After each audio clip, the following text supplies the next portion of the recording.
So today I'm very excited to unveil something to you, but until then, let's go all the way back to March 2020.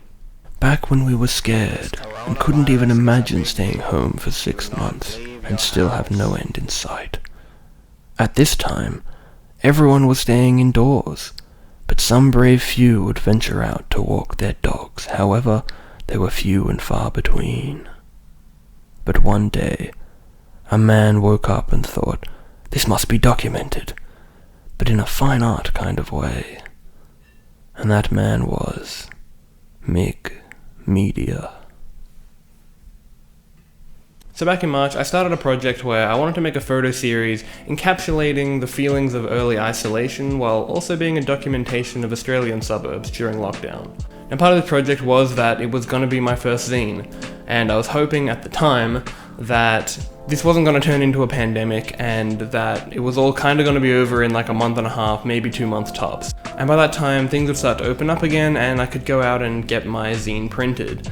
But here we are, 6 months later, still with no actual end in sight, and I don't really feel like I'm going to actually get it to be able to be printed. So because of that, I'm going to be releasing my new series, Life in Isolation, as a gallery on my website. So the link will be down below in the description and you can go see it as of now. However, don't go just yet. I'm going to be covering some of my favorite photos and just going into a little bit more depth about the creation of this series, so definitely stick around until the end. Now, it's definitely been a while since I've looked through these photos and sort of gone back to these early times of isolation, but I definitely remember these first few walks that I did when I saw pretty much no one at all, and it really was kind of unsettling.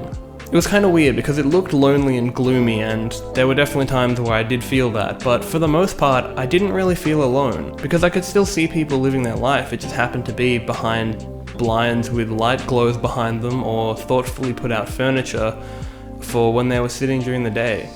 It felt surreal but also kind of poetic, so I thought making a photo series would be a perfect way to show how I felt. So I did end up making a test copy of the book, and I have that here.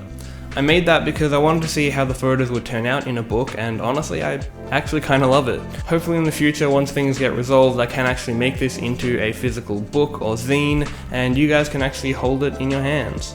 So now I want to share some of my favorite photos from the series and give you a bit of an insight into what I was thinking when I took them. So I'm just going to look at my book, and I'll put up the photo on the screen. Honestly, I could talk about every picture in this book, but I'll try to keep it down to just a few.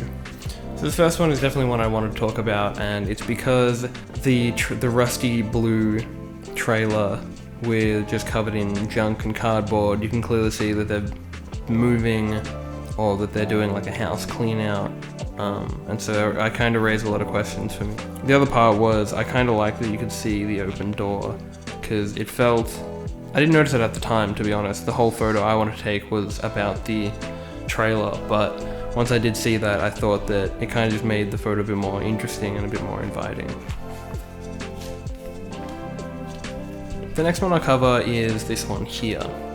I love that you can see the sun's rays perfectly coming through the skylight going onto this person's chair, because it means that they've thoughtfully put that there so that they can read a book and drink their tea while being underneath the sun in the light, and I just thought it was a very nice little photo.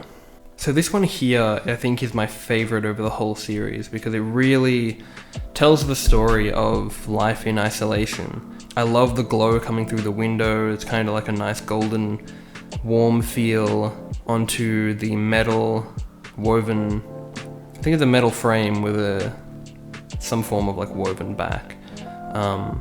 And I thought that would probably be cold if you were going to sit on it. So it's kind of like a contrast of warm and cold, like warm on the inside, cold outside, while also being a spot where people would come out and sort of have morning tea. But it being nighttime, you can see that they're still inside, staying warm and living their life in isolation.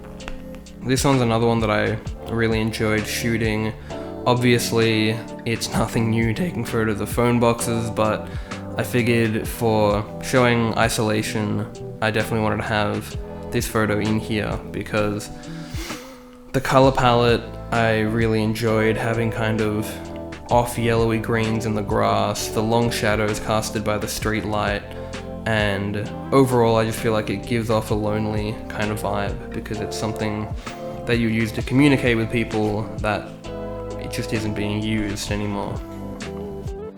And lastly, I'll end with this photo here because I loved the off-symmetry and the different sizes of window, because from this angle you can really notice the frames, how a few of them are thinner than the others, and it kind of just gives off a bit of a wonky vibe to all of the windows, and it's something you don't really notice in person, but definitely something from this angle that I really liked. And the perspective of being on the corner of the house, seeing both the lines of the windows, I really liked. Plus, being able to see the stars faintly in the sky is something that I really liked about this photo, because all these photos I took handheld, and I can't thank Sony enough for putting IBIS in their A7 III.